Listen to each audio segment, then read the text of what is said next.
Trish Toby with WARC reporting to you live from Westchester, New York, where there appears to be some sort of mutant menace on the loose.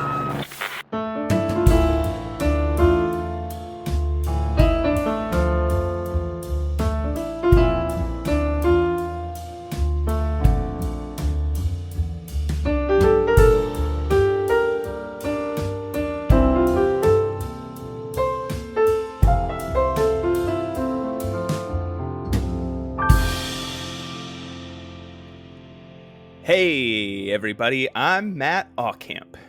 And I'm Pat Reber. And say it with us, Pete.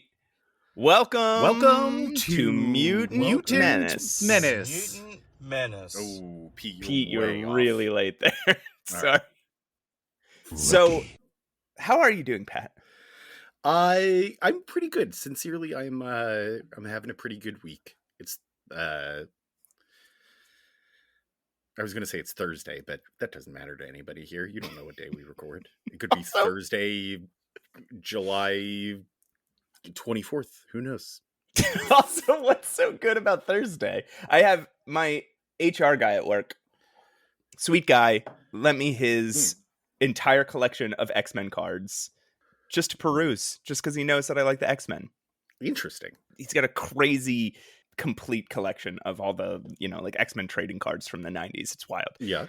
Anyway, when you ask him how he's doing on any given day, he just says the day of the week. So you say, hey, how you doing? And he's like, it's Monday. Or, it's Wednesday. Or, I feel like it's Friday. there are only maybe 2 days a week that actually works for it.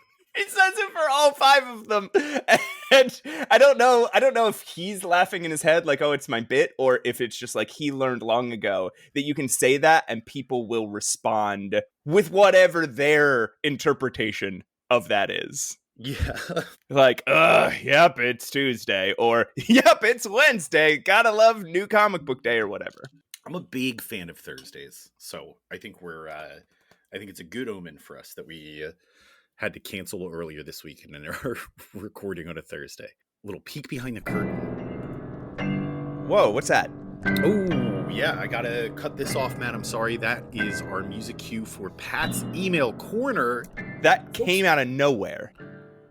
Yeah, I know. Well, we are beholden to the music, so... Yeah, true. I want to first read an email from one of our favorite regulars here, Email Michael. He says... Yeah! Welcome back, Email Michael!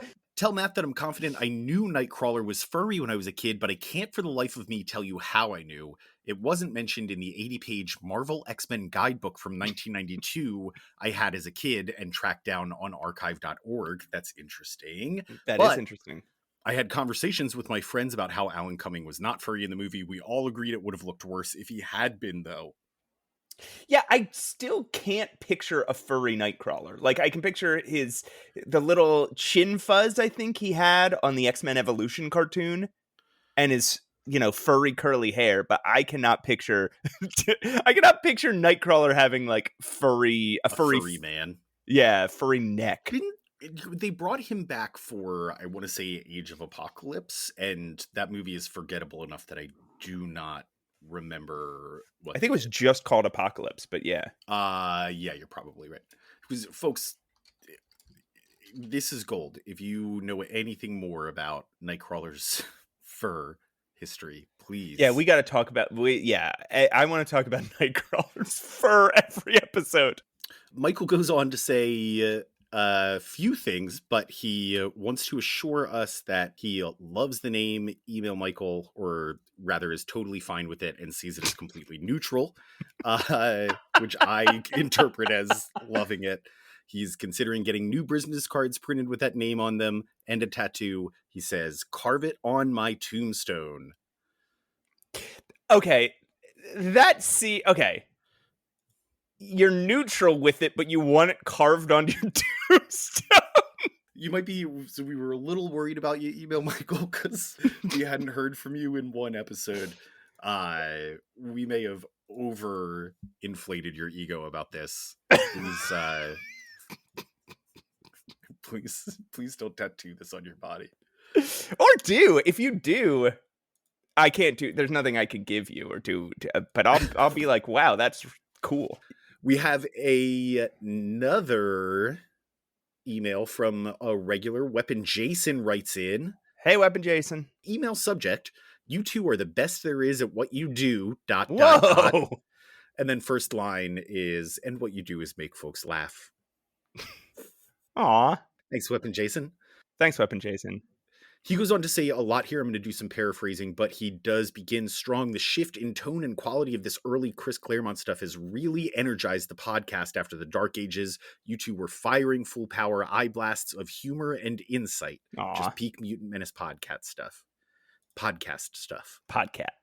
He says that we covered everything pretty well. He doesn't have many comments, but he does want to fill us in on what the Avengers are doing during these first few X-Men issues, because it would shock you to find out it's X-Men related, and not just because Beast is joining the team.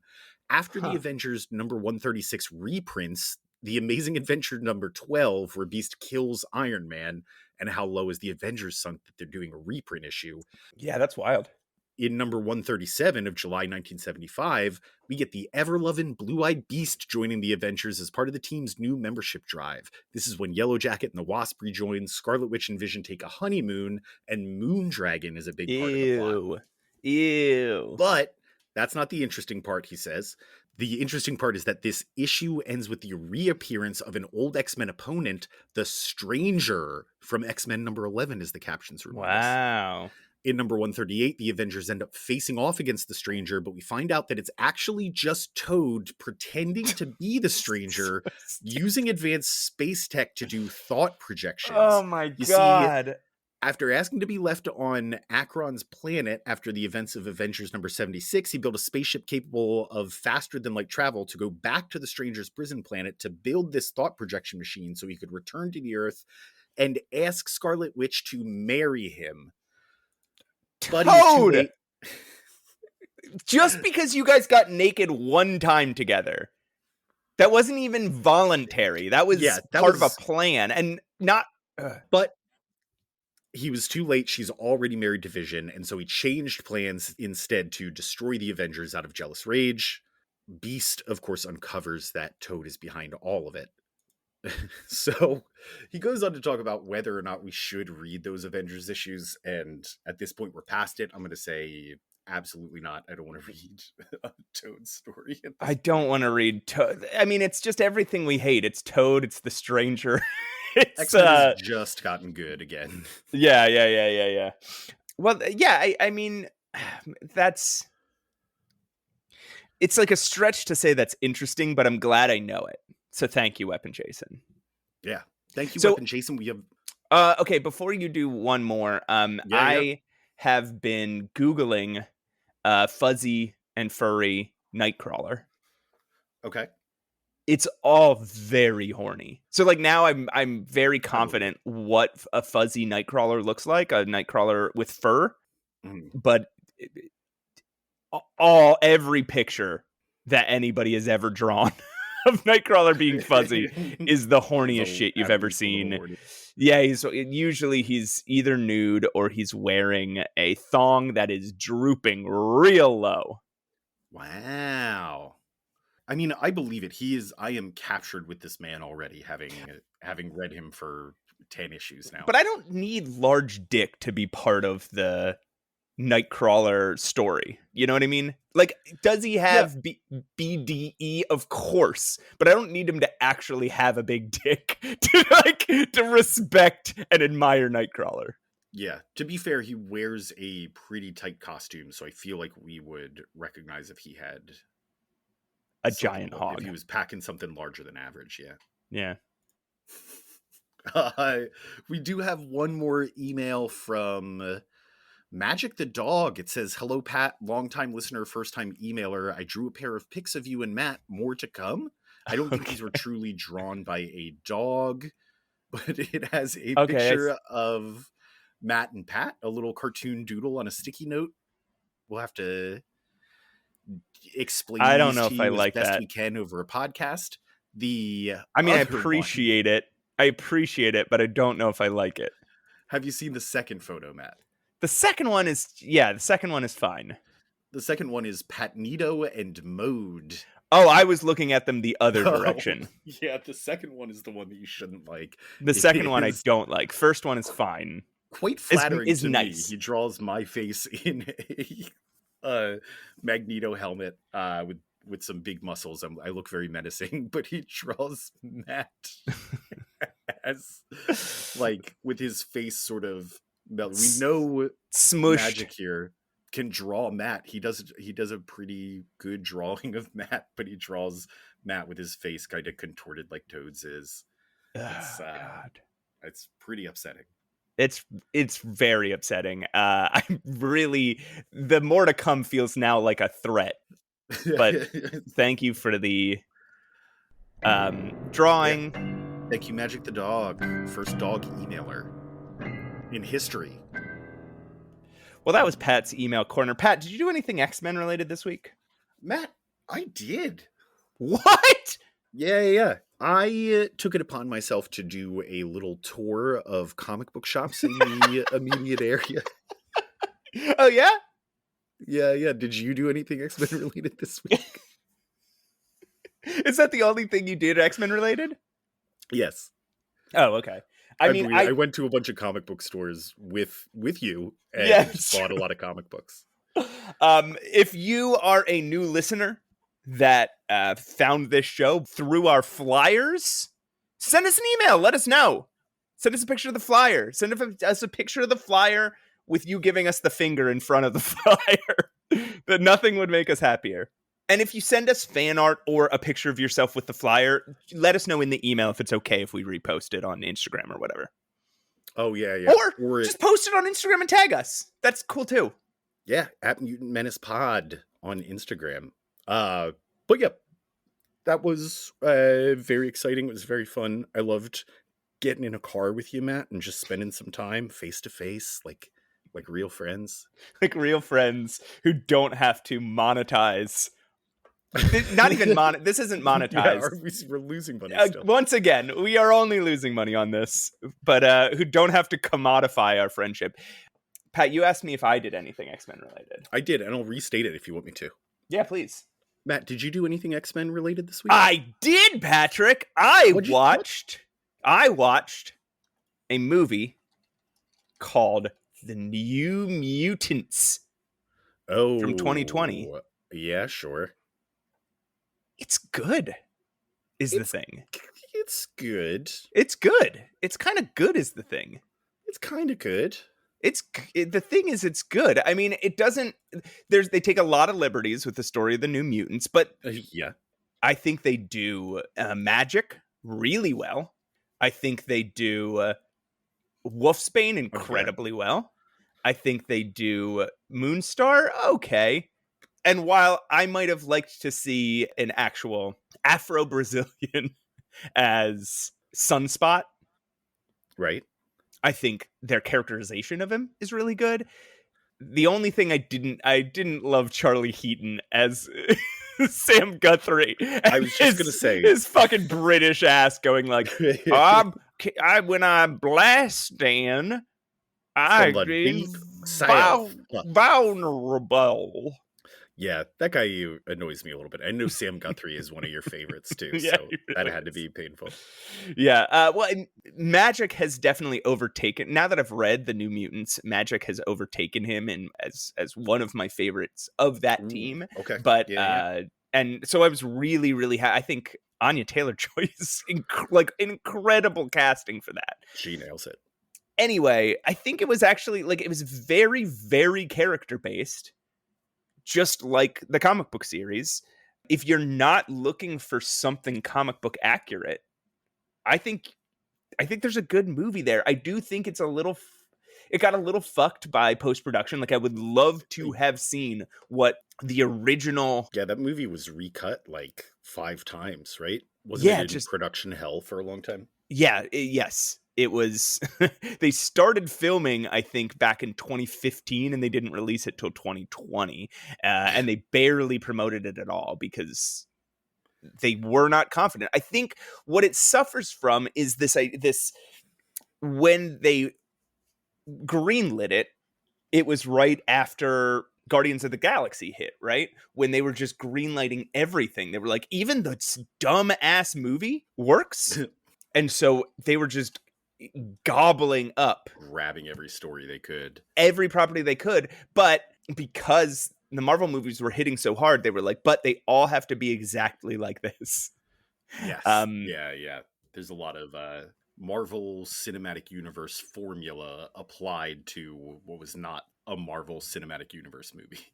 Exactly. So New Mutants they had it planned as this like kind of horror movie. Yeah. This very character-based, bottled up in this hospital facility horror movie.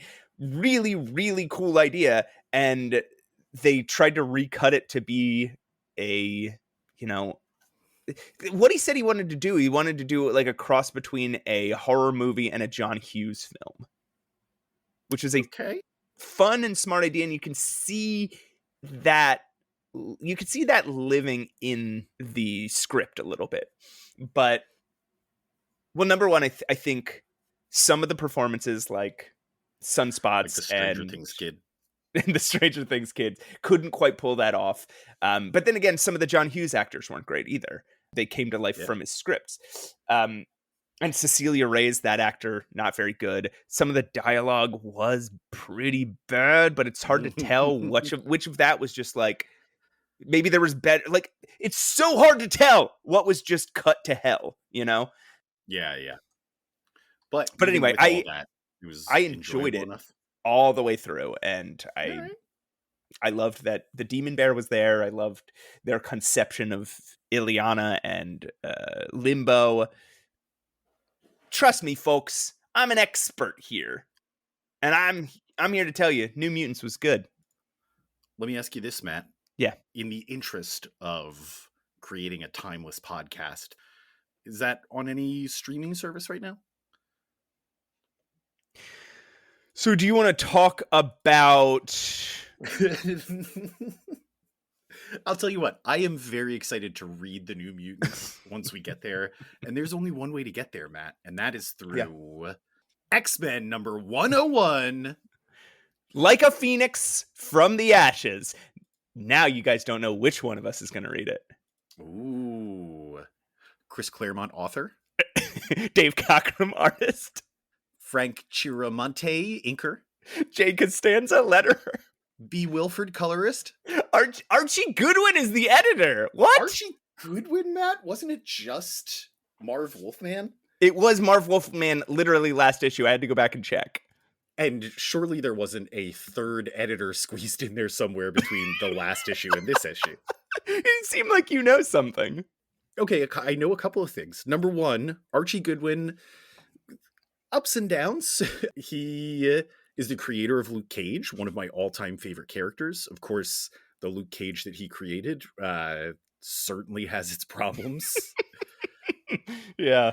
He replaced, actually, Jerry Conway, who accepted the position of editor-in-chief and left after a month and a half. So over the last year and a half, I believe, we have Roy Thomas stepping down, Len Wein stepping in, Len Wein stepping down, Marv Wolfman stepping in, Marv Wolfman stepping down, and Jerry Conway stepping in, Jerry Conway stepping down, and Archie Goodwin stopping in. Matt, between issues of the X-Men, there was an entire run of an editor-in-chief. I think this was the era where they called it, and it was clearly more than a month, but they refer to it as the month of 100 editors. Yeah. I think Archie Goodwin lasts for like a year and a half, and then it's Jim Shooter until forever. Yeah, I think all the way to like Bob Harris or something. Yeah, Tom DeFalco maybe. Okay. Yeah, so Jim Shooter all the way up till 1987. Do you think he had to leave because Secret Wars 2 was so bad that they were like, fuck off. He was... Well, you get out of here, you little bitch. Are we going to touch on Secret Wars? We'll have to. Okay, because there is so much to talk about around how that happened and why it happened and why it's so bad. And it's just Jim Shooter, and he gets worse with Secret Wars number 2, but it's just Jim Shooter listening to the toy company owners Well- that are now his boss. Yes, that's yes, that is Secret Wars 1. But then Jim Shooter got up his own ass about it, and he was like, that was the best comic ever, and now I know how to write comics better than anybody else. And then he became much more of like a overbearing editor. And so by the time Secret Wars 2 came out, he was just writing all of his political rants as the Beyonder. Like that was just off. We'll get to it eventually. So okay, He's like a super yeah. He's a big Ayn Rand guy, isn't he? Oh god, that wouldn't make sense. There's a lot of rugged determinism bullshit in. So I mean, All right, we'll get there. So Jim Shooter is from 1978 to 1987. Then Tom DeFalco takes over. You're right, from 1987 to 1984. Then for a year it breaks up into everybody has different. Like a bunch of different editors that take different. Yeah. And Bob Harris comes out of that as the overall editor in chief. Anyway, this is if anybody finds this interesting, go back and listen to some old episodes. I'm sorry that you're like us. I'm sorry that you suffer from the same afflictions that we do. All right, so the release date here is July 20th, 1976. You're not calling my bluff. The cover date is October 1976. Welcome to the last moments of a young woman's life. Those are the words that open the issue as Jean Grey pilots a StarCorps spacecraft through a solar storm to crash on the runway of Kennedy Airport. The wreckage skids across the tarmac into Jamaica Bay, where the water swirls and steams for a moment, until Cyclops and the rest of the X-Men and Peter Corbeau pop out of the water. Ooh. This is, Matt, this opening sequence, so fucking good. Yeah. Just a splash page of action followed by a full 2-page spread split up into unconventional panels. Of the space shuttle just ripping in half on the tarmac, yeah. You really wonder how they're going to... how they could possibly survive it. Like I know I always talk about scale, but this seems huge. Yeah. So Scott wants to dive into the wreckage to check on Jean, but the X-Men try to hold him back because no one could have possibly survived both the solar flare radiation and the crash. But suddenly the water seems to catch fire. Out of the spot where the shuttle came to rest, a fiery flash of green, gold, and red rockets out of the water. The figure appears to be Jean Grey in a brand new costume. She calls herself the Phoenix and seems to be suffering from an overwhelming deluge of new sensations before passing out into the water, yelling Scott's name. All right. We gotta eat some crow we here. We should address this, yeah. Pat, yeah. We did a whole thing last episode saying goodbye to Jean Grey. Hey, Jean Grey, who did not die.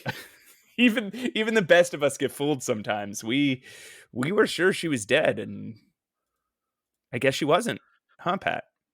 No, she's back and seemingly more powerful than ever, and more in love with Scott than ever. Scott also, he tells Nightcrawler says, like, Scott, you couldn't possibly survive the dive. And he tells Nightcrawler, if you try to stop me, I will kill you. People always fucking try to kill Nightcrawler. This is the second issue in the first year where somebody tries to literally kill Nightcrawler. Yeah. All right. So it's some time passes. And now we see Wolverine. He's out of costume. He's picking up flowers and wondering to himself why Jean Grey has wormed her way so deep into his affections. For some reason, he's surprised to find the rest of the team and Moira in the hospital waiting room and drops the flowers in the trash in frustration. Scott sits by himself, brooding over the time he wasted not telling Jean his true feelings. And then choosing the new X-Men over her, when Corbeau and Jean's doctor walk out to announce to the room that she's going to be just fine. The X-Men rejoice. Scott wanders off to cry. I guess he's sad about it. I guess he wanted her to die. And no, it's the opposite. And the professor announces that the rest of the team are going to be taking an enforced vacation while Jean recovers. Sean suggests they head to his ancestral home in response to the letter he received from Flaherty. The X-Men are going to Ireland! I have a question, Matt. Yeah, sure. Is Peter Corbeau a medical doctor? No, he's just allowed in any room where science is happening. Why is he consulting with a medical doctor on Jean's condition? And he's yelling at the medical doctor. Right? They wander out and he's like, and the doctor's like, I don't care what you say. She's fine. So clearly Peter Corbeau is like, she's not. I watched her go through a solar flare. She has to be dead. Also, Wolverine does not want to take a vacation. Mm-mm. He pops his claws out and starts threatening the professor, saying, I don't take vacations. Yeah. You'd think he'd learn to enjoy it. Well, I think maybe he just has good instincts because, Pat, every single time the X-Men go on vacation, something fucking terrible happens immediately. True, this is a death sentence for the X-Men.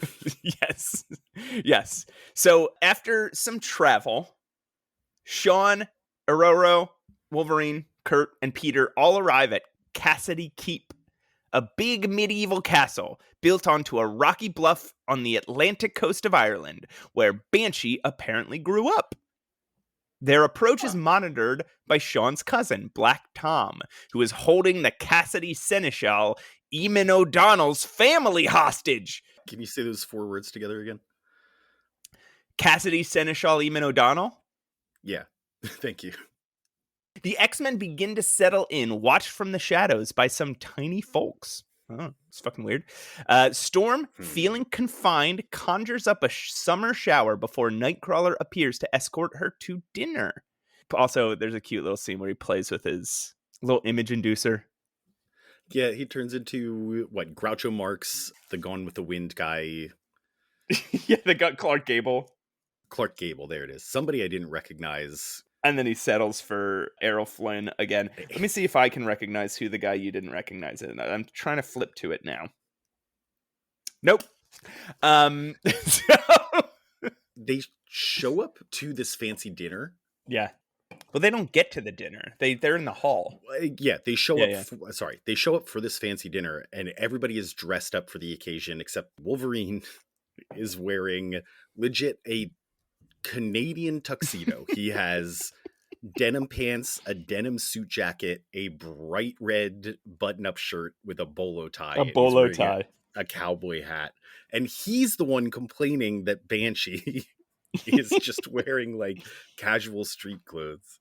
And Banshee's like, I'm the lord of the manor. I don't have to dress up the way you do. Yeah, he's got a good point. It's his house. It's my house. I'm the lord. I'm a lord. So the gang begins to walk through the halls when suddenly a trap door opens beneath their feet and they find themselves face to face with Black Tom Cassidy and his new best friend, the Juggernaut.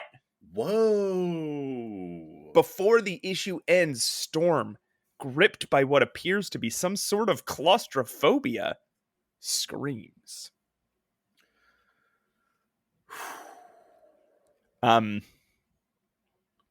Juggernaut's back. Yeah. How'd they do all this? I don't know. How did they made a trap door? What are these little guys? Yeah, very confused. The first few pages of this issue have some action in them as the plane comes down to the ground. Yeah. The last few panels, the last 6 panels or so, have some action in them as they get caught in this trap door and then realize that they're about to fight the Juggernaut. Nothing in between. The rest of this is just like a sci-fi soap opera. Yeah, the rest is like them trying to figure out their passports and Wolverine buying flowers. It's so good though. This is Yeah. what I want to read. I want to read them like figuring their shit out between Yeah. weird adventures, and we are deep in it. Speaking of passports, has Charles Xavier not sorted out the immigration paperwork for all of these people that he brought back to his school? No, he gets them fake passports. See, like they are all illegally. Full American identities. They're all illegal immigrants. Incredible. Hey, a human being can't be illegal, by the way. But yeah, That's true. They want to deport the X-Men. So there is a really unfortunate panel in this issue. It is as Jean, like, as she recovers, Professor X harkens back to the worst moment in X-Men history. And he talks about how Jean was a girl he once thought he loved. You And then don't hints- have to go back and acknowledge this. I know, it's the It absolute happened worst. once. Yeah. Nobody else ever mentioned it again. I mean, I'm glad he says thought he loved. Like, that is better than we had before. But fuck, man, I would rather have just forgotten about it forever. I would, you know what? Gross old man. You could have acknowledged it. Chris, you do crazier stuff than this. You could have gone, like, when I was possessed by Lucifer's mind control, I once thought that I was in love with. But he does use that moment to tell us that he also once loved Moira McTaggart. It's okay. He also loves adults. There are a couple of fun moments if you're done with all the gross stuff. It is not my fault. We can't blame me for this. There is a full, beautiful half page of the X-Men in a little European car driving up the road to this castle. The dialogue for the entire panel, every character gets a line in here. It is all about the poor Irish road maintenance. Was this a popular topic in the 70s? I don't know, but I drove a rental car in Scotland, which is not Ireland. I know this. They're different countries. They're different islands. But the road maintenance in Scotland was pretty bad too. I've driven in Ireland before and the road maintenance was fine. Wait, really? No worse than Pennsylvania with it's got some potholes and... The problem with European roads is that they are just so fucking narrow and windy. Like, Pennsylvania roads are very windy. So is most of the East Coast because it was built piecemeal, right? Like, it was built around landmarks and stuff when the country was just forming, right? And that's why Europe roads are so windy because, again, these fucking places are so fucking old. That's fair. Yeah, it was very scary driving on Irish mountain roads. Right, but that's the thing about Europe versus the US. Roads here are much wider, and so when you're driving in Europe, it's just so scary. You know who's probably laughing at us right now? Sine Sean. Sine Sean. Because he just drives them all the time, and he's like, hey, these roads are fine, buddy. Yeah. You guys are all coddled by your American shoulders. And big-ass trucks. He probably doesn't even know what for military use. Probably doesn't even know what a shoulder is. I mean, not on your body. It's like there's a shoulder on the side. It's the space between the road Sean, and mutantmenacepod@gmail.com. Format, hi Pat, tell Matt whether or not you know what a shoulder is. You know what a shoulder, the shoulder of a road is. Anybody else is welcome to sound off on this too. If you've driven in Europe, well, a lot of calls to action this episode, and very few of them are about the X-Men. Pat, do you want to tell me about X-Men number 102? No, I don't. I want to tell you about one other very funny moment. Colossus, Kurt, and Storm are... Well, I should say Colossus and Nightcrawler are in kind of a competition over Storm, and Storm says, I will not have you bickering over me. You are both my date to this dinner party. And for a moment, it seems like all three of them are really into it. This isn't so much funny as it is sexy. Yeah, this is what you're going to be thinking about all night. Fucking Nightcrawler, the 3 purest X-Men that we've ever met. If you are Pat's wife, email us, mutantmenacepod@gmail.com and tell us what you think about Pat's new fetish. She doesn't listen to this. It's not my fetish. It's just the thought of it is exciting. Not in like not in a sexual way. Oh, not it's the thought of Colossus, Nightcrawler, and Storm having a threesome is exciting to you, but not in a sexual way. It would be sick. It would be very cool if I don't think it would be sick. I think it would be beautiful if they were a polycule. I don't think polyamory is sick at all, Pat. I think it's beautiful. I think it is all right. A legitimate way to live. Let's move on to X-Men number 102, Matt. You mean Who Will Stop the Juggernaut? Nope. This one's mine. But yes, Who Will Stop the Juggernaut? Who will stop the Juggernaut? Who will stop the Juggernaut? Who do you think will stop the Juggernaut? Hey, who'll stop the Juggernaut? Chris Claremont author, Dave Cockrums artist, Sam Granger inker, John Costanza letterer, Bonnie Wilford colorist, Archie Goodwin editor. Chris Claremont, not a big fan of the cheeky credits. Right.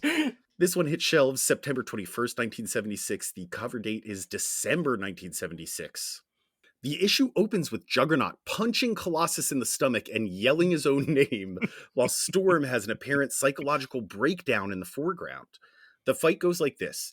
Banshee flings himself at Black Tom. Colossus tries to help Storm, so Wolverine flings him at Juggernaut.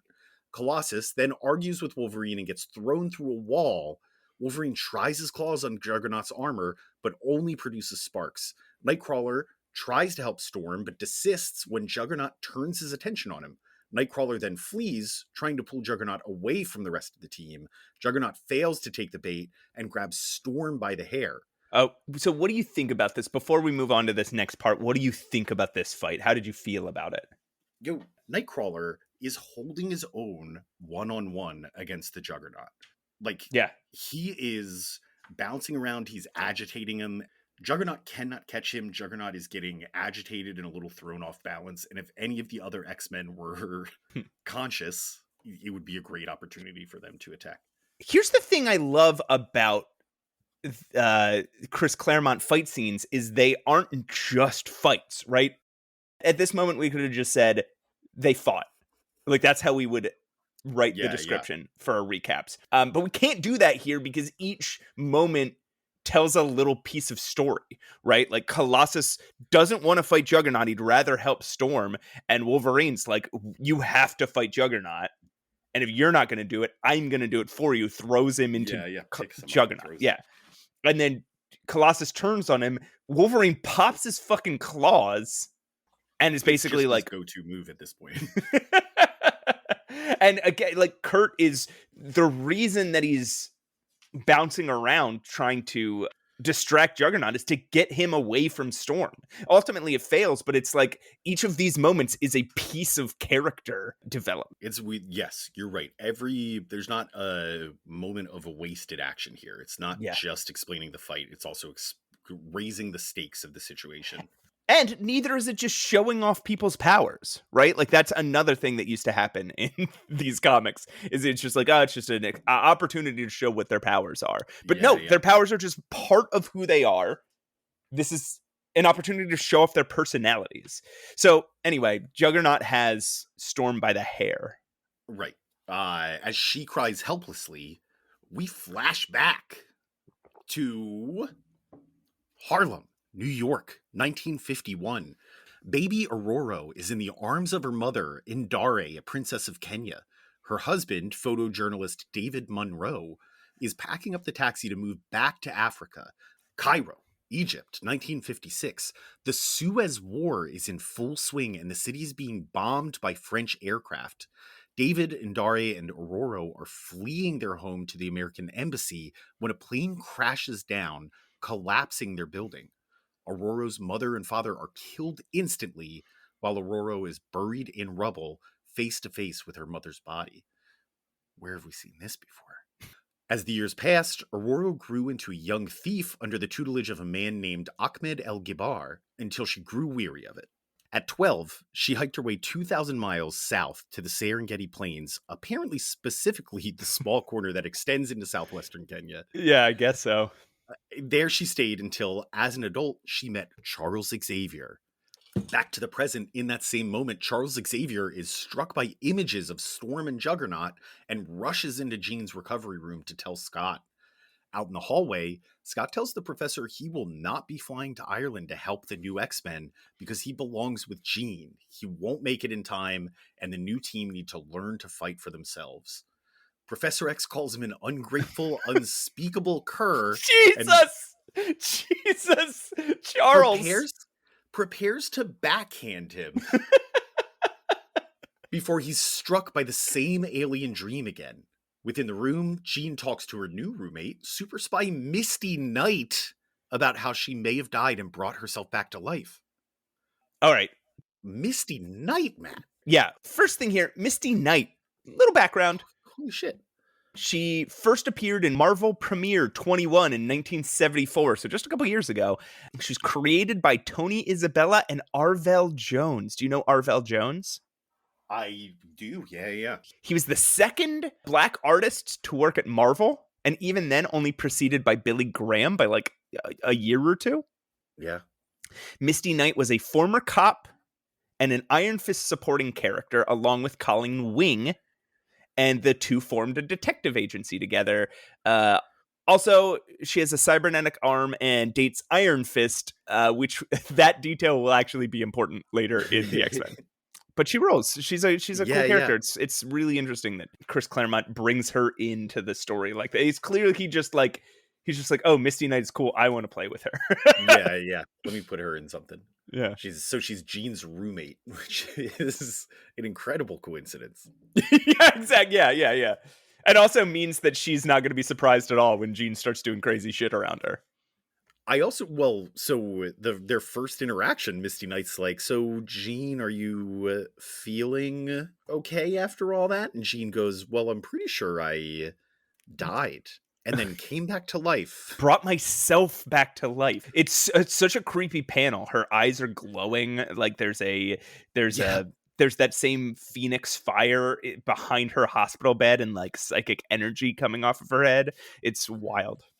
And imagine you just moved in with this woman like a few weeks ago. You thought you knew her well enough to live with her, but now you're learning the home behavior.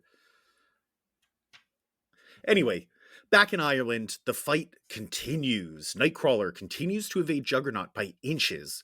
Wolverine is knocked unconscious. Nightcrawler pulls a swashbuckling move by swinging from his tail on a chandelier and jamming a brazier of hot coals in Juggernaut's face. It fucking rules. Black Tom shoots Nightcrawler in the back, who falls unconscious in a shadowy corner, and weirdly, half of his body disappears in the darkness. Yeah, you just see his legs and tail sticking out, and then you see the dark corner. Like you still see the bricks on the dark corner where his body should be. Black Tom throws Banshee off with an info dump. Apparently, Sean Cassidy was an Interpol agent who sent Tom to prison, and now there's a mysterious person who freed him and Juggernaut and gave them the money to booby trap the castle. That's what's going on here. You asked last issue. That's asked and answered. What? Claremont keeps doing that.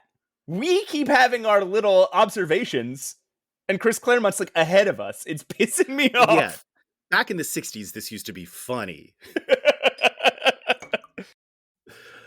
Back to the fight, Black Tom knocks Banshee out. Colossus gives a very big punch to Juggernaut, then a very big kick, and then a wall falls on them both, and only Juggernaut remains standing.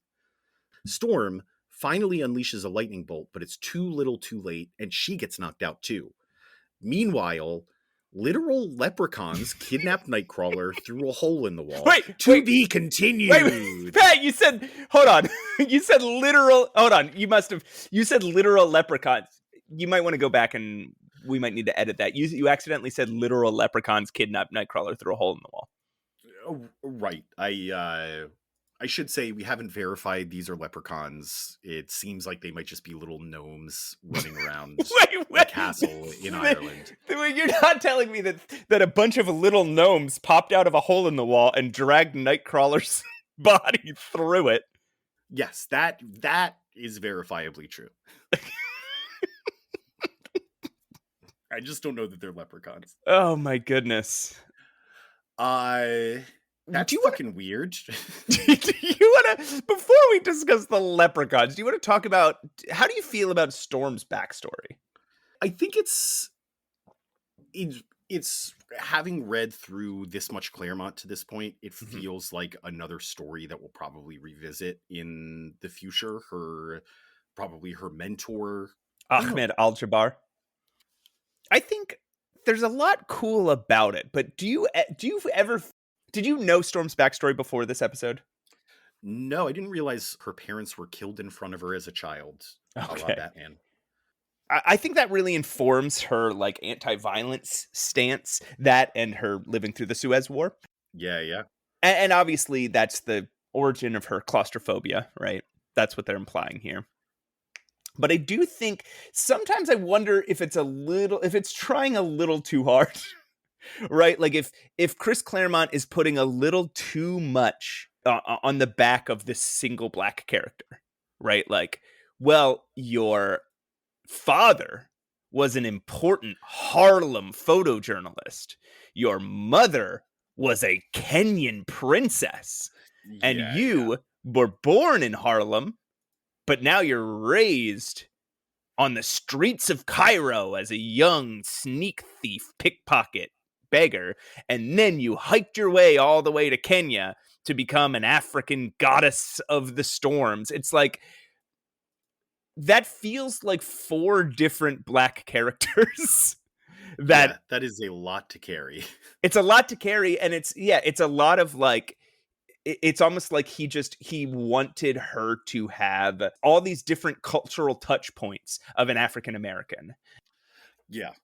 And to the point where he builds her as like a fantasy character. Exactly. Where, yes, I mean, all of those things are cool, and all of them weirdly inform Storm, right? Like, she has the dogged determinism of a journalist, right? She has the poise and grace of a princess. She has the skills of a master thief. She has the power of a goddess.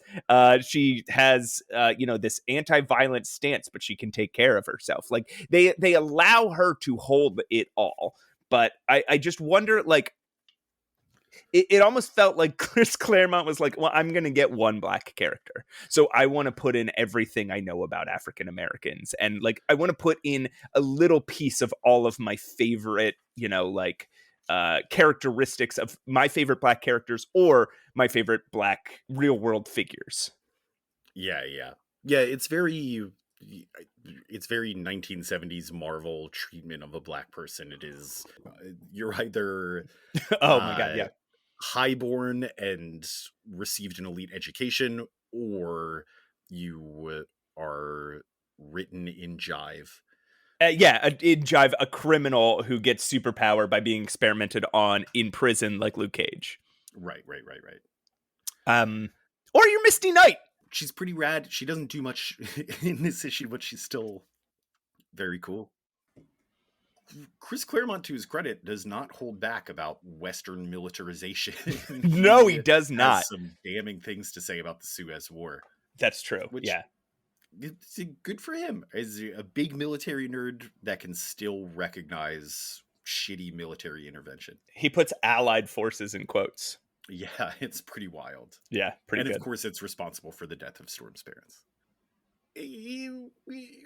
There's a thing that we kind of skip over. Let me ask you this. Give me 1 second. I got one thing. So it's explained to us that Banshee, Sean Cassidy, is immune to his cousin, Black Tom Cassidy's powers. Shillelagh power. And vice versa.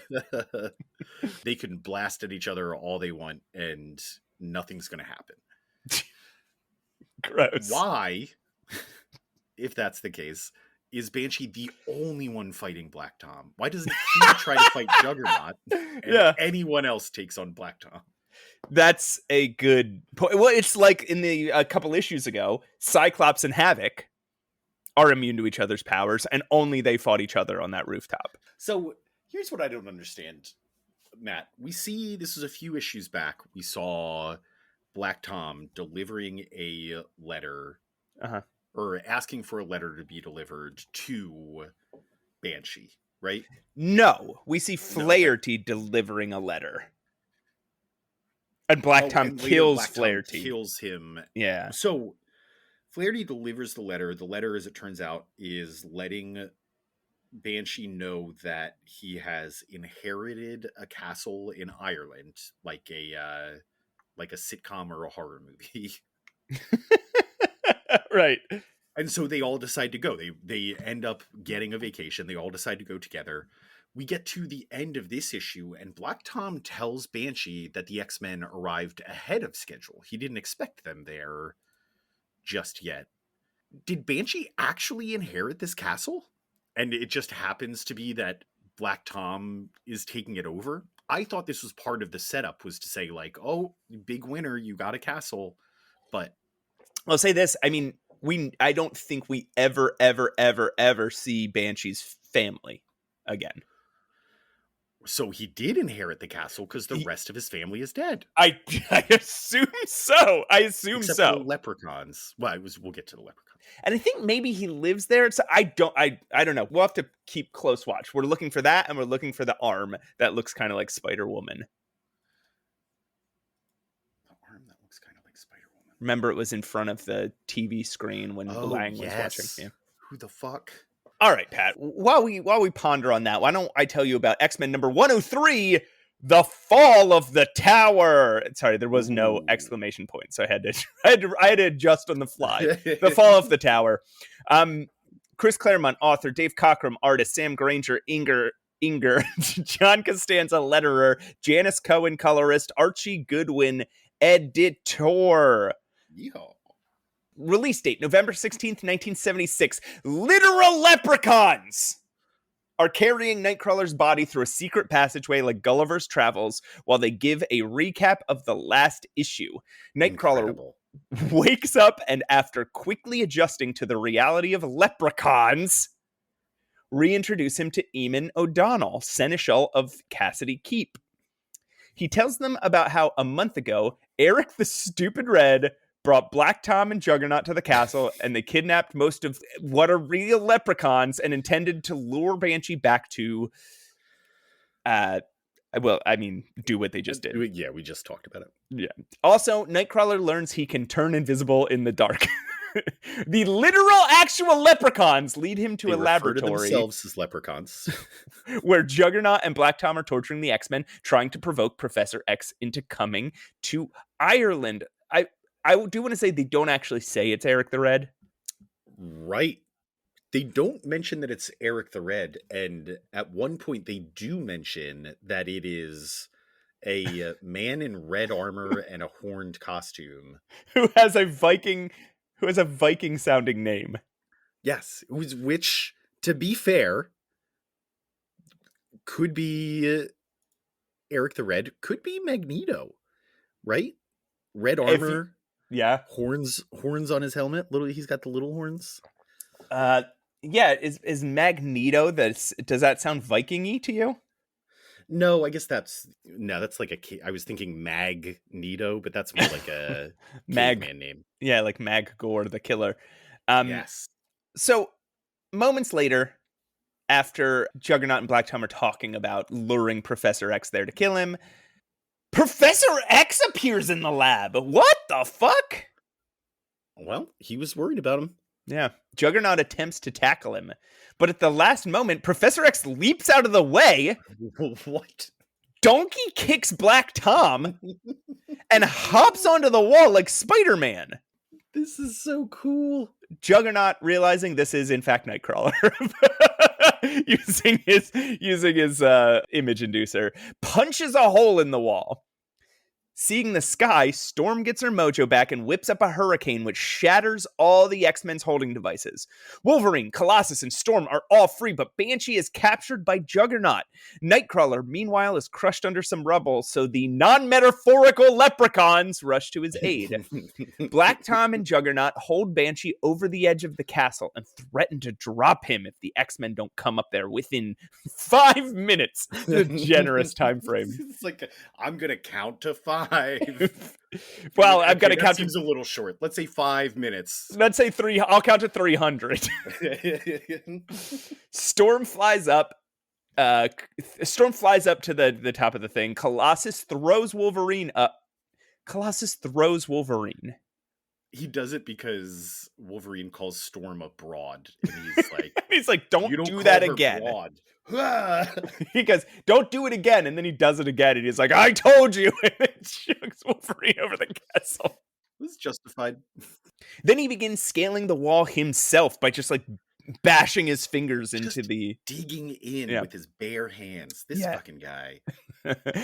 One of the Leprechauns helps Wolverine find his way to the tower because Colossus threw him too far, but also seems to know his actual name, Logan. That's strange. Now we can stop saying Kurt, Ororo, Sean, Peter, and Wolverine. While Storm distracts the castle's weaponry, Tom and Juggernaut, Nightcrawler frees Banshee. While the rest of the X-Men hold off Juggernaut, Sean Cassidy sword fights in axe-wielding Black Tom on top of a castle in a thunderstorm. It fucking cool. It rules. It's so good. The fight ends when Banshee sends Tom over the edge of the castle. They're like fighting. Tom has him bent over the edge, and then Banshee just like rolls backwards and kicks him over top of his head. Yeah, he actually starts to take both of them over the ledge, right? But Banshee can fly and Black Tom cannot. Yeah. Juggernaut, enraged at the death of his, quote, only friend, leaps off the castle after him. Immediately gives up the fight with the X-Men and no, says, you killed my friend! You killed my friend! You killed my friend! No! But he jumps off to save them instead of... So I think this tracks. I think that Juggernaut has not had a single person be nice to him his entire life. Black Tom Cassidy is the first person to be like, hey, you're actually pretty special. Do you want to help me with this project? And then treats him with respect. I think this moment is why Juggernaut sometimes enters the hero realm, like in the deep, deep future. I think is because of this exact moment. Like you're saying, it's... Yeah, people are like, oh, he's got some emotional depth to him. We now understand what makes Juggernaut a villain, and it's not because he's deeply evil inside. Yeah. It's because his father abused him, and so he turned that on Charles Xavier, and he became a bully, and everyone hated him and was mean to him, and then he got trapped in a temple in Vietnam or Korea or whatever for 10 years. So Juggernaut and Black Tom, they disappear into the waves as Storm calls off the rain. In the end, Eric the Red sits in front of a computer watching his failure while a weird man yells at him on one of his screens. And a picture of Magneto is there on a third screen. Magneto, you say? Apparently Magneto. So it still could be either red armored man in a horned helmet. Yeah, it could be either one because now they're both in play. I mean, I have a pretty strong guess as to which one it is because I put it in the description as the one. But hey, maybe you're right. A couple of fucking cold lines from characters in this issue. Number one, Nightcrawler and Eamon develop a plan to try to rescue the X-Men after the Leprechauns help them. And Eamon expresses his concern, saying like, hey, Nightcrawler, this is very dangerous. Nightcrawler says, don't worry, I'm a pro. And then here's the line he says as he exits. Yeah. If it doesn't work, though, Eamon, and then we cut to a panel of him bamfing out, Send my body to Xavier's School for Gifted Youngsters. That's good. That's Fucking really good. cool. And just the 2-panel sequence that it's spread over where he's there and then he's not. He's just a puff of smoke is so rad. And then later, yeah, Juggernaut gets tossed to the floor below him and he says, "Oh, real nice, Banshee. All I have to do is walk back up the stairs." Colossus, Storm, and Wolverine are standing at the top of those stairs. And Colossus says, "Then you will not climb these stairs, Juggernaut." Yes. I got Real chills good. reading that. Real good. Real good. There's some dumb stuff. Yes, there certainly is. There is a Roy Thomasism here. Yeah, it's a glove, Matt. Tell me the name of this glove. The Neuronic Tangler Glove.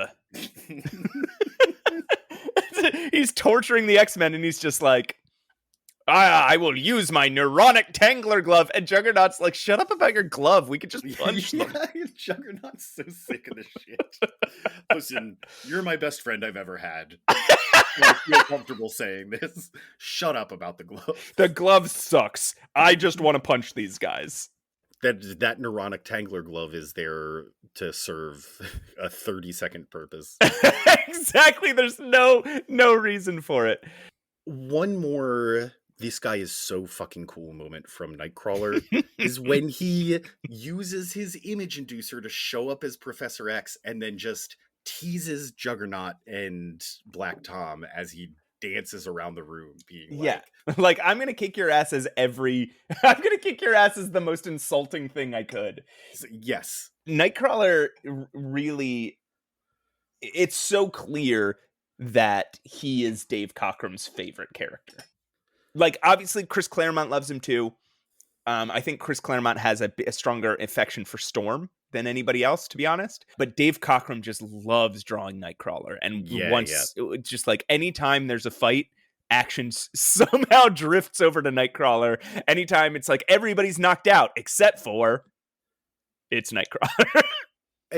And we know that these are characters that Dave Cockrum had sitting in a notebook forever. Like the detail and consistency in Nightcrawler's action is really impressive. Just like almost like a Spider-Man where it is... He's fully formed out the gate. Exactly. There is a very distinct set of movements. It's very acrobatic. There are specific muscles that get activated when he does these moves. It's really just like his thought out. Just like his incredibly famous power, disappearing in shadows. Now, this is something you can do in Dungeons and Dragons.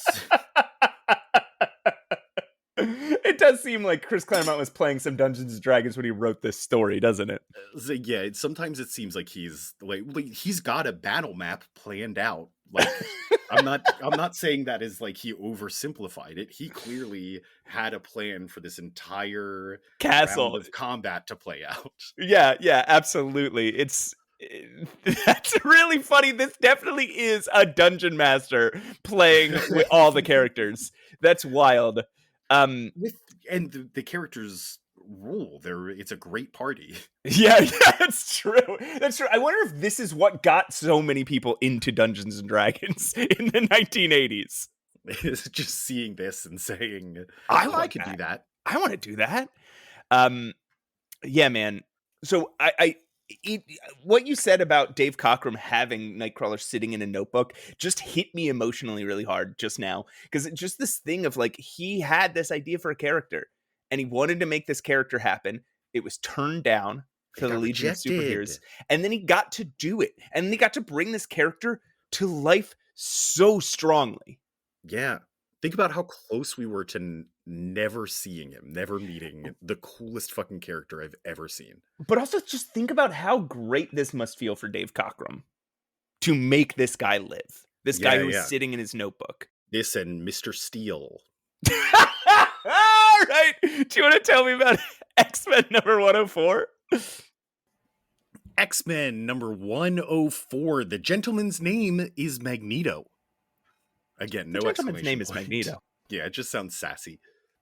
Chris Claremont, author, Dave Cockrum, artist, Sam Granger, inker, Patterson, letterer, A. Yanchus, colorist, and A. Goodwin, editor. You're starting to make these up. A Yankus sounds like an insult. This guy's a real Yankus. No offense to A Yankus colorist.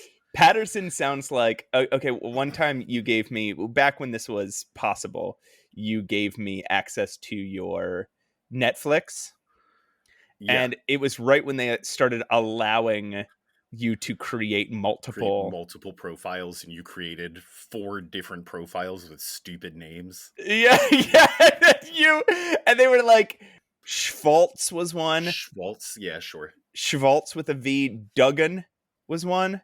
And the thing was, you thought that they were automatically created by Netflix. I did. I thought Netflix was like, oh, here's some fun, cute names. But Patterson sounds like one that I would have done. It does. Do you know how much I had to pay Netflix when they switched on billing per profile, by the way? I never got rid of those until Netflix changed their billing model and I started getting billed for all 5 as separate accounts. Wait, really? You had to pay you had to pay per profile. Yes, I ignored a number of emails about their pricing change, so I probably could have done something about it. I had long stopped using your Netflix by then. Oh, yeah. You were stealing someone else's at that point. Release date, January 18th, 1977. We open in Scotland, where Banshee and the X-Men are arguing with a boatman about renting one of his hoverboats. That's not just a boatman, Pat. It's Angus MacWhirter. Are we going to get to know this guy later? Angus MacWhirter. Yeah. Because he gets named and then fights the X-Men and loses embarrassingly. So if he doesn't show up again, we can pop him in the loser league. We will see this man again. Anyway, he does not seem to like mutants. Having been through quite an ordeal, the X-Men simply get violent with him and steal his hoverboat. We've learned that they need this boat to reach Moira McTaggart's private lab, where she left James Madrox in charge. He's stopped reporting back to her, and she fears the worst. James Madrox, the multiple man. As they reach the shore and spot the lab, they see a bolt shoot out from it and tear the ship into pieces. And as Banshee notes, these pieces seem to be moving on their own. They manage to pull themselves ashore, where they're met with a series of obstacles. A force field stops them from entering the lab, and then the ground underneath them rises and hurls them directly at one of the building's thick concrete walls. Their only option is to team up and punch through the oncoming wall, which they do perfectly. They've gotten very, very good at bursting through walls as a team over the last 6 issues. It's the one thing that they've practiced more than anything else. But this is a shallow victory, because out of the darkness bursts the terrifying, familiar form of Magneto, monologuing about his history with and sworn vengeance against the X-Men.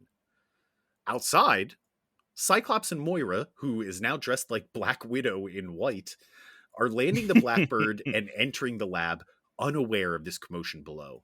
They find Madrox unconscious, who explains that bringing the X-Men here was a death sentence. Through a flashback, he explains that Eric the Red showed up with Havoc and Polaris and found baby Magneto in one of the cells. They zapped him with an age ray to make him into a grown man. Eric and Magneto then discussed their shared interest in taking down the X-Men and came up with a plan. That very plan involved drawing the X-Men right here to kill them. Scott knows that these new X-Men don't stand a chance against Magneto. Since he's been a baby for a bit now, they hadn't even trained for Magneto in the Danger Room, so he starts rushing in to help them. A few floors down, Magneto and these new X-Men are entering combat for the first time. He makes fairly short work of them. Wolverine is, of course, metal. Colossus is, of course, metal. Storm's lightning is, of course, reflected by metal. And magnetic fields. Nightcrawler's teleportation creates vibrations in the metal in the air, so Magneto can feel them and identify where he's popping up. It's this whole thing about magnetic fields. Like, they're just magical Magnetic fields are this magical thing that surrounds us at all times that you can do anything with. You can harden them to create a force field. You can use them to fly. You can control. It's. I wouldn't say I'm religious as much as I'm spiritual. I feel like there's magnetic fields that connect all of us. This leaves only one mutant without a metal power, apparently. Banshee, who ironically has the most metal power. He earns Magneto's respect as a foe. Is that funny? Like does that track he can Oh yeah. Okay, I get you. Yeah. Oh, there we go. The most metal power. Somebody needs to take Ozzy Osbourne's place. Through a tense battle. What? Through a tense battle, he earns Magneto's respect as a foe, but is ultimately defeated when Magneto pulls Ferris particles from the air and fuses them around his body, turning him into a statue. Of course. He is so thirsty about this too. He calls it a form-fitting coffin. Yes, he's thought this one through. He's horny for that. It's a great idea. that Banshee cocoon. He watched Mastermind get turned into a statue in front of his eyes, and it foiled his plans. So he's trying to do the same thing to the X-Men here. Enter Cyclops, who is able to catch Maggie off guard with a well-timed blast, stunning him for a moment and allowing Scott to help the team recover. But Scott insists that they are not going back into battle. He tells the X-Men, against Wolverine's objections, that they need to give up the fight and run away. Magneto counts this as a victory, while Scott explains that drawing the X-Men here must have been a diversion by Eric the Red. They need to return to New York as soon as possible before Eric can kill the professor. Whoa. And then we get a nice little epilogue here, a series of frames in different locations. Number one, back at the lab, as Magneto lavishes his perceived victory, he leaves without ever noticing the big door behind him that's labeled Mutant X. We're told we'll get to the story another time. Across the face of the universe, we see two characters named Christopher and Ch'ad, one of whom is a big fish man, I'll let you guess which one, discussing an Emperor's plan to open a dimensional gate and destroy the universe. Back across the universe to a parabolic orbit above Earth, where we see the alien Bugman, who reveals she is the sister of this mad Emperor. Alien Bug Lady, Matt? Yeah, Alien Bug Lady. The Doctor was a woman. Back down to Earth, we see Professor X, Jean, and Misty Knight welcoming Jean's parents to their New York apartment, while Eric the Red, Havoc, and Polaris watch from outside, preparing to murder them all. To be continued. So, did you notice that there's one panel where they discover that the Bug Girl is loose? Yes. Wolverine is like, I recognize that Bug Girl. Yeah. So, this never comes back up. Oh. This was supposed to be the setup to a series that Dave Cockrums was pitching called The Furies. Here, I'm gonna read from comic creators on X-Men. Yeah. Was there stuff you planned to do during that first stint on X-Men but never got around to? And this is Dave Cockrums. Yeah, when the team went to Muir Island, Wolverine notices that the insect girl from Count Nefaria's Animen had escaped from confinement, and that was because I had worked up an idea for a spin-off book that I was going to call The Furies. It was going to feature the insect girl, Storm, Clea from Doctor Strange, Tigra, Namorita, Dragonfly, and an alien girl that I had come up with called Moonfang, who rode a giant bat. Ooh.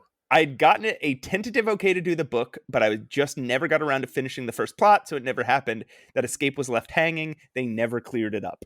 So yeah, Storm, Clea, Namorita, Tigra. And he says insect girl, but he also says dragonfly. I think those are the same person. They are. Yeah. Her name is, we established last time, her name is Dragonfly. Her powers are be an like insect girl. And also she's a little psychic. Yeah. She's just a little psychic. Matt, is Moira running a mutant prison and brainwashing inmates? Yeah. Yeah. Pet. This is not a... No. This And- is the career she left behind to be a housekeeper. And Cyclops yells at her about it. He does? Yeah. He's like, I've been with the professor for years. Why is this the first time I'm hearing about a secret lab? We'll talk about this later. Oh, you're right. Yeah. I mean, it is cool that Jamie Madrox from Fantastic Four, the one-time Fantastic Four character, is here. Made it here, yeah. And is rehabilitated enough to take over this fucked up prison. Yeah, I mean, as we said at the time, Jamie Madrox, innocent. Right. It's weird, even Chris Claremont doesn't seem to see his potential here, though. I'm a little confused why he's like, yeah, stick him on this island and we'll see him every 20 issues or so. And he doesn't even multiply. No. Here's some things I love. Dave Cockrum always draws Wolverine's mask ears as droopy when they're wet. He does it a couple times in the issue so far where Wolverine gets wet and his little ears droop down just at the tips. There was when they're telling about Eric the Red showing up. Right. The flashback. Yeah. He says, he seemed in a rush, like he was pressed for time. So he ran into Magneto's cell and quickly turned him from a baby back to a man. And then they sat in the room and talked all day. And Eric the Red is sitting back very casually, his legs are crossed. Yeah. He's sitting back sipping tea and it's like coffin shop. Which one was it? Yeah. My final very weird thing is that at the end of this issue, did they leave Jamie and Moira behind with Magneto on Muir Island? Well, okay, they do show Magneto choosing to leave the island after he's defeated the X-Men, but Scott, of course, doesn't know that, so yes, he only gathers the X-Men and gets them out. It's so goddamn the same mode of transportation that Moira arrived on. He takes the Blackbird. He takes it, and he leaves her, and he's just like, you guys can handle this, right? Bye. Here's my last observation here, Matt. Okay. The X-Men definitely known for blowing up aircraft or automobiles that they ride around in. Chris Claremont is leveling this up. They have, in his 10 issues so far, he has blown up like 6 airplanes. They keep this stolen hovercraft for 1 page before it is blown to bits. Yeah. He is having fun with it. You know what? There's a lot. I should have been interrupting you more because now that I'm looking at these notes, there's just so many weird things. So when Banshee ends up being the only one who can fight Magneto. Yeah. Remember that time that Cerebro told Professor X that Banshee was more powerful than Magneto? Yes, you're absolutely right. Isn't that interesting? That is interesting. That's so interesting. Wow, Also, that tracks. That's like in the 20s issue numbers. Also, Magneto says that he is the leader of the Legion of Evil Mutants. What the fuck's that? And finally, the STARJAMMERS are here. This is a huge blind spot for me, Matt. I do not know who that is. You don't know who Christopher and Ch'od are.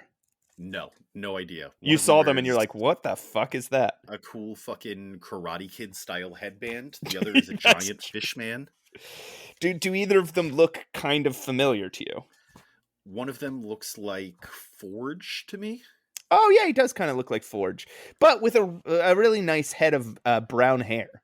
Yeah, sure. Did you ever see a really nice shaggy head of brown hair before?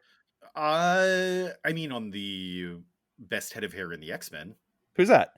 Scott Summers. Interesting. Yeah. Okay, well, let's think about that for a little while. Hey, do you want to hear about X-Men number 105, Phoenix Unleashed? Oh, it is about time. By Chris Claremont, Dave Cockrums, Bob Layton, Tom Orrs, Andy Yanchus. Sorry, Andy. This guy's a real Yankus. And Yankus.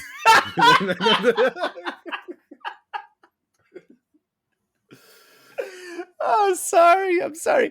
I guess that's Tom Morzakowski. Wait, Bob Layton is inking? Yeah, they are getting even more minimal with the credits. They don't attribute any actual medium to these folks. Just I only know Bob Layton as a writer. I didn't know he did. It says here he's an artist. I only knew him as a writer. I guess he was an artist and an inker too. Anyway, interesting stuff. Editor Archie Goodwin. Release date March 15th, 1977. The X-Men. It's been it's another year, Pat. This is we just passed year 2. Just 2 months before the release of Star Wars Episode 4, A New Hope. It is the year of the Sex Pistols. It was the year of punk rock. It was the year of real punk rock. Oh yeah, the Clash self-titled came out too. Yeah, it's the it was the punk rock year. It was the punk rock year 1977. Anyway, the year that punk wasn't dead. The X-Men converge on Eric the Red in the X-Mansion's airplane hangar, ready to end him. But once they get a good few licks in, Eric begs for peace. What? Before anyone can react, a fiery blast erupts into the room, taking out Wolverine. In storms Firelord, former Herald of Galactus. What? Firelord disposes of the X-Men with ease, stopping short of killing them. Eric the Red thanks him for the help, explaining that this is the exact type of unprompted violence he told Firelord the X-Men are famous for, and that they would have killed him if Firelord hadn't stepped in. In his head, though, he cheekily reveals that he's actually lying. He says things like, "I'm good thing I'm lying to this guy." Yeah. Via flashback, Eric reveals that at the same moment he saw the X-Men were heading for him, Firelord started flying around. Why? I don't know. He and Polaris and Havoc attack Firelord through his mental grip on them, knowing that Firelord will retaliate with a force they can't withstand. This gives Eric the chance to play victim, claiming he was attacked by Polaris and Havoc, quote, of the X-Men, because they are only motivated by taking over the world and enslaving humanity. Firelord falls for it and agrees to help just as the X-Men show up. Are fucking Havoc and Polaris dead? They might be. Also, this all takes place between them leaving Scotland. Like, Eric the Red doesn't have a plan when the X-Men first leave Scotland. This all happens. The former Herald of Galactus just happens to show up in like the 8-hour window it takes to fly from one place to the other. Yeah, he's a quick thinker, I guess. Back to the present, we're in space. We see the strange bug ship we've come to know and love, but now we see it's being stalked by a bigger, creepier bug ship. Aboard that bigger bug ship, we see a crew, including the Emperor's sister, analyzing Earth and being shocked by the fact that they've beaten back Galactus 4 times. They're the commander of this ship, when he learns that they've beaten Galactus 4 times, goes, "What?" Yeah. Hey, Pat, do you have that issue in front of you right now? I can pull it up real quick. Yeah, could you? I have it up. Okay. I'm looking at it. Go to the panel where we're aboard the what panel. I need you to look really carefully. The one right above it, like 3 panels earlier. I need you to look really carefully at that panel. The one where he says status report science officer, where they're clearly just doing a Star Trek thing. Yeah. I'm looking. And speaking of, while Pat looks for they're definitely a Star Trek thing. The guy's name is Captain Kirk. and his, like, one of his other guys is named Mr. Suler, like Mr. Sulu or whatever. I don't know. I'm not a big Star Trek guy, so I don't know what all these people are, but they are 100% Star Trek. Anyway, you looking at that page? Yeah, what am I supposed to be looking for? Why don't you here, look at Matt? the left side of that panel on, why don't you focus maybe on Yeah. the arms? Oh, is it the praying mantis robot? Praying mantis robot. No, this is the Spider-Woman design on the arm Oh, that was watching no Stephen Lang. way! These are the arms that we were supposed to be looking for. That's where we got all that info. Yeah. So the little bug ship, the familiar one, Yeah. is being stalked by a bigger, creepier bug ship that these guys are on. And these were the guys that were watching Stephen Lang watching the X-Men.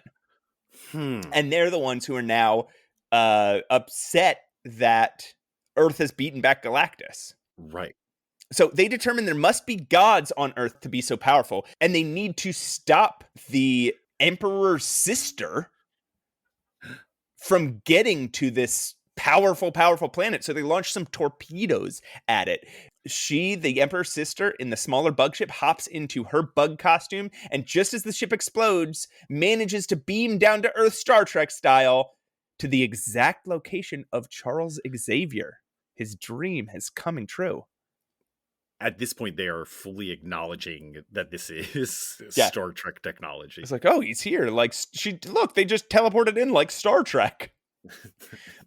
Do you think this is a tension between Dave Cockrums and Chris Claremont, where Cockrums drawing all this stuff and Claremont is like, boy, Dave, this looks a little Star Trekky. Let me leave you some feedback via dialogue. I thought you were going to say this is the tension between Chris Claremont and Dave Cockrums, where Chris Claremont just wants to draw them, just wants a scene where they're sitting around having a party and drinking tea, and Dave Cockrums wants them to be having a space battle. I believe there's some quote by John Byrne where he says exactly that. He's like, one of the reasons that his partnership with Chris Claremont dissolved was he's like, he'd be happy if the characters just sat around drinking coffee for an entire issue. So the Emperor's sister speaks in an alien language and then passes out while Charles shouts "Lalandra" at her. Jean asks if he knows her, but before he can explain, Firelord bursts through the wall like the Kool-Aid Man.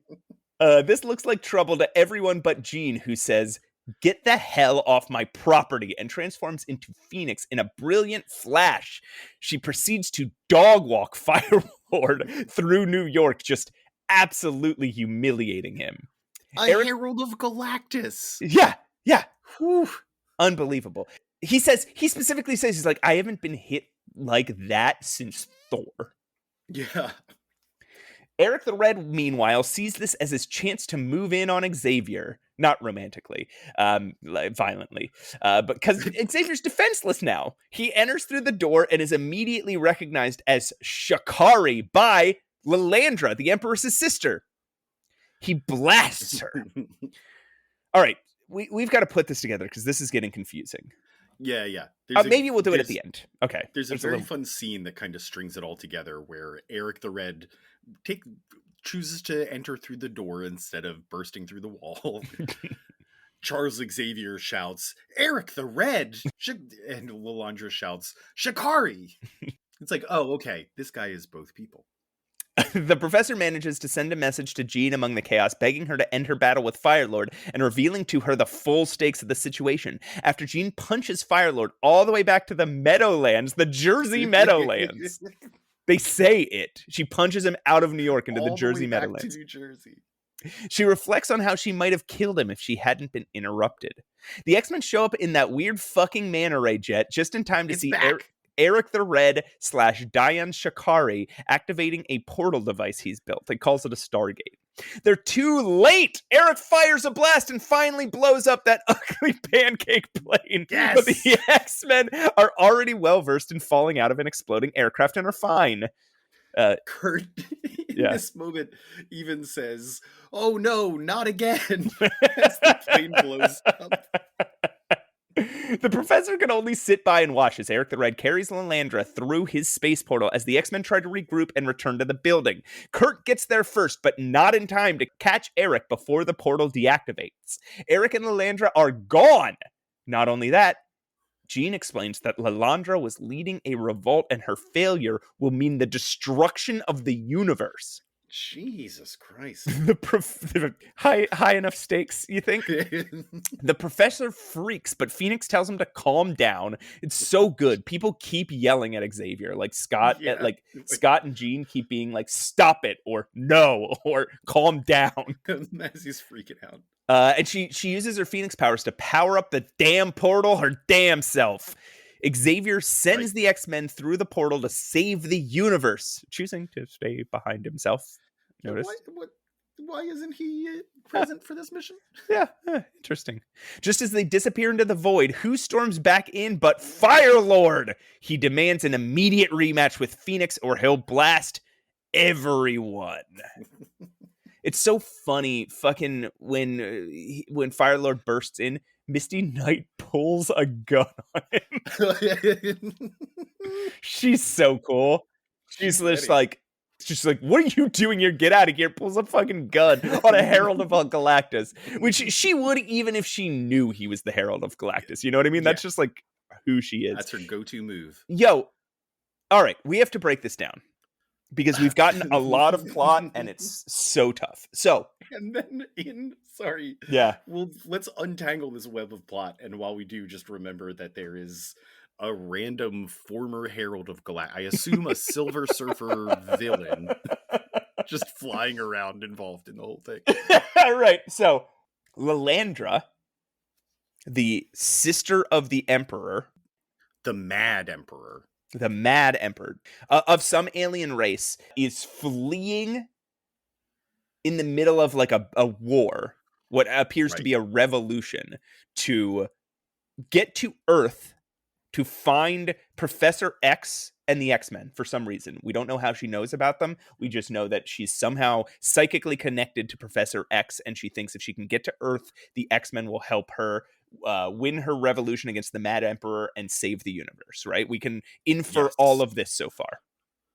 The Mad Emperor sends some people after her to stop her. These are the people in the big bug ship. They have been monitoring events on Earth that they have used to try and, I guess, kill the X-Men? Learn about the X-Men? Or are they in charge of... Because they send Eric the Red, clearly. You're right, yes. So they do want to kill Charles Xavier, Eric the Red's main target. Right. Xavier. He's been trying to kill Charles Xavier, and in doing, like, to do so has been sending people after the X-Men, like Havoc and Polaris, who he brainwashed. He sent Magneto against them. I guess he had something to do with Stephen Lang. Right, he had a hand in it somehow. We don't know how, but somehow he had a hand in it. And he freed Black Tom and Juggernaut.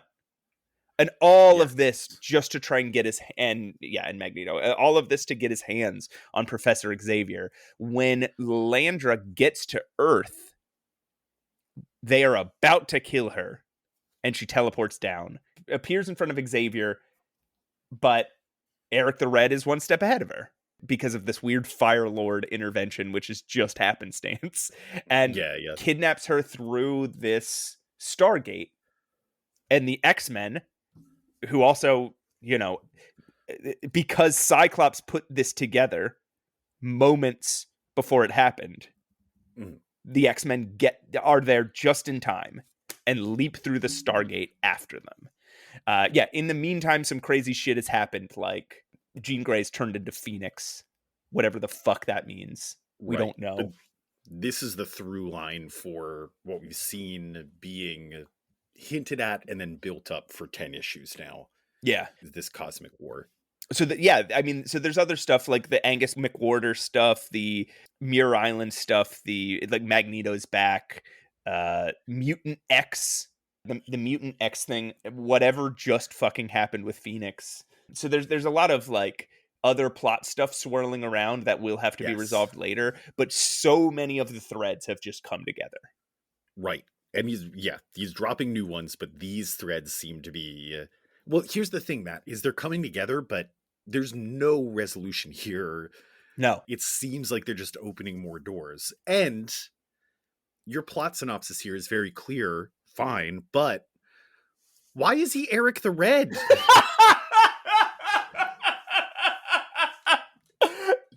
Eric the Red, if you haven't been listening from the start, Eric the Red is a ruse that Cyclops created to trick another villain into thinking he was a villain and could be trusted to take over the rest of the X-Men who were imprisoned at the time.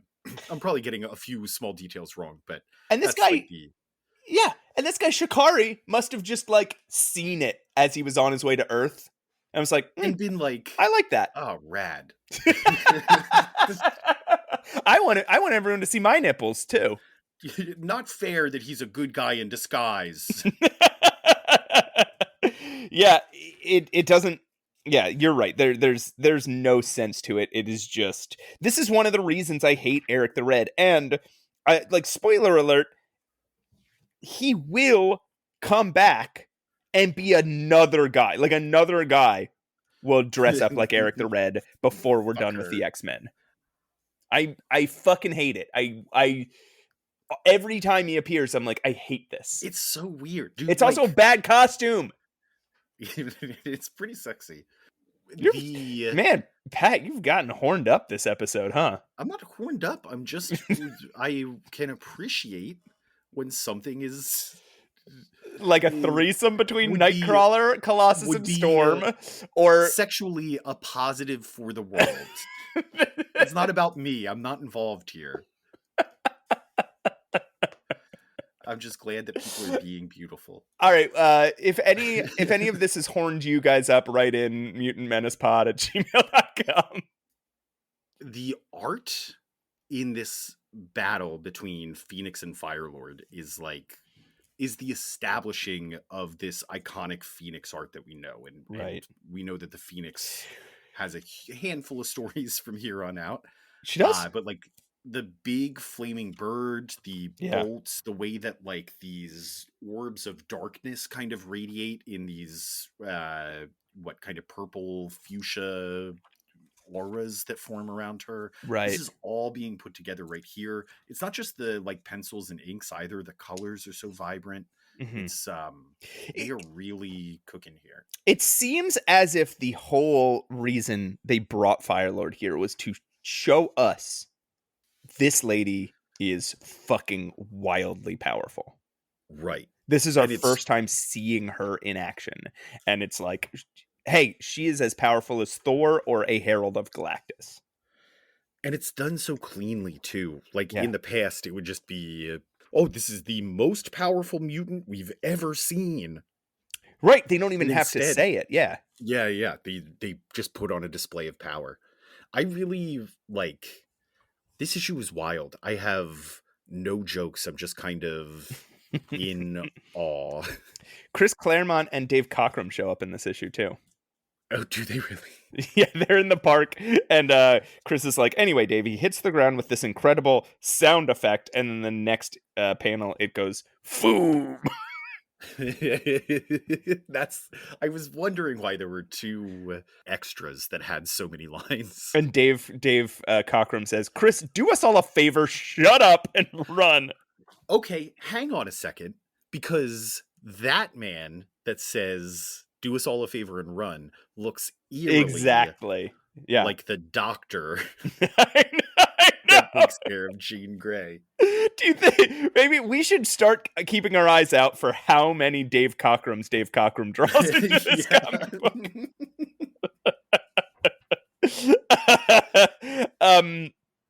Yeah, man, this issue is really great, and I made a goof about it earlier, but I do think it is cool how the X-Men are starting to stand up to Xavier, especially because he's being belligerent and shitty, right? Like he says, Are you blind, Jean?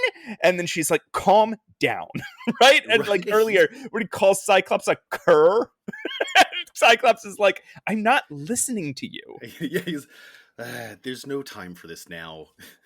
Right, like, he's just, like, the paternalism, the anger and verbal abuse is just no longer working. Like, he's out, like Professor X is out of his depth trying to control these what used to be kids. Yeah. it's an interesting little dynamic shift. What are your thoughts on this run, Matt? We're up to number 105. I think this is just 105, their second year, and I think it's Claremont and Cockrum just having a fucking blast, dude. I think they're sitting around going, oh, and then we'll have Leprechauns. Oh fuck, and then what if Firelord shows up? Oh shit, let's bring back Magneto. And oh man, what if Juggernaut makes a friend? Like, their whole idea right now is clearly just built out of manic enthusiasm for telling an adventure story. And they're doing bi-monthly issues, so they have the time to sit back and like make the corrections they need to, do some of the extra work that you don't usually get to put into your comics. Yeah. How about you? How do you feel about this little bit of second year of Claremont? So he has left his mark here. He's really redefined how these stories get told. Yeah. There are so many panels or moments that are just dedicated to characters. Moments where Wolverine is just argumentative but still cooperative. Kurt being his jolly, swashbuckly self. Peter being really noble. Storm being like wise and very powerful. Scott reflecting on his past and realizing that his mistake was choosing the X-Men over Jean. Like he is putting this in seamlessly to an action adventure sci-fi story. But the drama in that, like the interpersonal interactions, are as important and as exciting as the action. Like it's not just for character development, it's also a compelling dialogue to read through. And then everyone here, this is what we've missed in the past, everyone's choices are made for a reason instead of just needing a way to tell the story. I think that's the huge difference. That's what we really liked about Neil Adams too, and the Neil Adams or Roy Thomas run. It's something that we really like, or I'm really enjoying about Claremont too. Yeah. Also, I know I just mentioned this. The art is absolutely wild. Yeah. It's been back to psychedelic, like Kirby style weirdness since Cockrum took over. Right. But once he gets his hands on the Phoenix, he's really taking it to another level. And like I said, it's not just the pencils, the inks, the colors too. There's a whole new color palette that they're working off. It's really bold. It's really vibrant. It's very bright and it's varied. There's so many different colors squeezed into each panel. Yeah. Really harmoniously. I'm really impressed. Yeah. There are moments where it feels like we're reading some of these old comics, right? Like there are moments where Cyclops is blasting something and he's like, I have to use my blasts and and there's moments where the art is, as stiff and Marvel style as it used to be, but those are few and far between, and they're getting fewer and further between as these guys are just injecting character into every moment. Yeah, and we're not even at the point where they are selling like gangbusters, right? Like they're doing well, but they don't have their full creative freedom yet. Yeah, I mean the book's still bi-monthly. I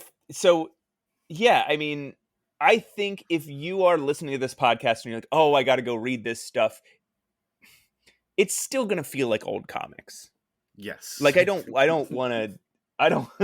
There's still some real ridiculous stuff as we make fun of, and there's still a lot of words. Like a lot of words. Yeah. It took a little while to get through these 5 issues.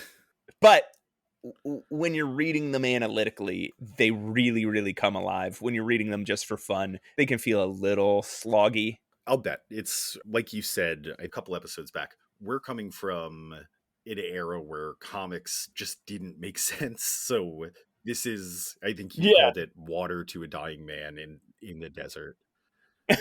Whereas if you're reading a lot of modern comics and going back, it can be a little tough to read. It's so much reading when you want to just sink into a comic. So I want to just real quick let everybody know the next episode we'll be doing a couple issues of X-Men and then a bunch of non-X-Men issues, because the X-Men have a little journey that they take through other people's books. So it's going to be fun. It's going to be a lot of issues. So I think people, not that our podcast is ever short, but be prepared for some long ones. Relatively long. Do we even have a friggin' Pat Steals or Deals, or am I going to hang up this call? Boy, Matt, do we ever. Oh, great. This one's a little bizarre. As opposed to all the rest. So this one is, you'll see what I mean in a moment when I say a little relatively bizarre. This is, and I'll just say it up top, shoe commercials for cleats made by a company called Spot Built. Spot Built. Now let's read the copy. Hey kids, this is OJ Simpson coming at you with Juice Mobiles, multi-purpose shoes by Spot Built. Juice Mobiles, molded cleats dig in when you're breaking toward the daylight for 6, or when you're stretching a double into a triple, or setting up a shot on the goal. These are all sports terms, Matt. Juice Mobiles helps you do your best in any sport played on grass. Spot Built Juice Mobiles are designed like the shoes I wear, but they're priced for you. Also, for a fabulous... These are cleats? Yes, these are... It seems like cleats that you can also... or like cleats not for one specific sport. They're kind of made to be all-purpose. Which is that a need. Possible? Okay. I don't know if it's possible. Okay, Wait, right. You don't trust the endorsement of OJ Juice Simpson?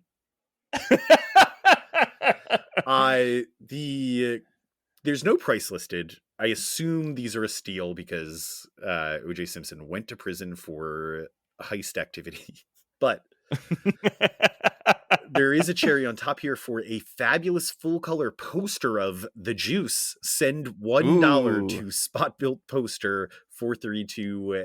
Well, I won't read out the whole thing, but they're in Cambridge. And it is a draw. The poster is a drawing, and I'm wondering, is that somebody drawing the poster, or is the poster a drawing? Right. The whole thing is sort of done in like a comic book style. There's a few different panels and dialogue balloons, and then it's a hand-drawn picture of a poster.